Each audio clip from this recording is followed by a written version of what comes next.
নমস্কাৰ প্ৰিয় বন্ধু বান্ধৱীসকল, আপোনালোকক ভক্তি জ্ঞান টক্সৰ অন্য এটি ভিডিঅ'ৰ মাজলৈ মই স্বাগতম জনাইছোঁ। আজি হৈছে দেওবাৰ, অৰ্থাৎ ভাদ মাহৰ 28 তাৰিখ, শ্ৰী শ্ৰী কৃষ্ণৰ জন্মাষ্টমী। এই জন্মাষ্টমীৰ পিছৰ পৰা কপাল ফুলিবলৈ গৈ আছে এইকেইটা ৰাশিৰ। ভাগ্যৰ দুৱাৰ খোল খাব, কামত সাফল্য আৰু নতুন সংযোগ পাবলৈ গৈ আছে।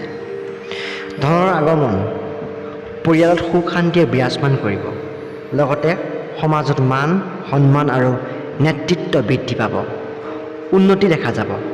কৰ্মত সাফল্য, জ্ঞান শিক্ষা আৰু চাকৰি আদি পিছ পৰি থকা ব্যক্তিৰ জন্মাষ্টমীৰ পিছৰ পৰা ভাগ্যৰ দুৱাৰ খোল খাব। এই ভাগ্যশালী ৰাশিকেইটাৰ মানুহৰ ভাগ্যৰ জাগৰণ আৰু নতুন সংযোগ পাবলৈ গৈ আছে।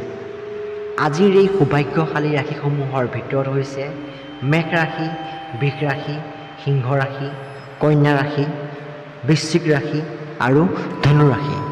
বন্ধু বান্ধৱীসকল, আজিৰ ভিডিঅ'টোত ইমানেই আছিলে। যদি এই ভাগ্যশালী ৰাশিসমূহৰ ভিতৰত যদি আপোনাৰ ৰাশিটো আহিছে, তেনেহ'লে কমেণ্ট বক্সত ভক্তি মনেৰে জয় শ্ৰীকৃষ্ণ বুলি লিখিবলৈ নাপাহৰিব। ধন্যবাদ।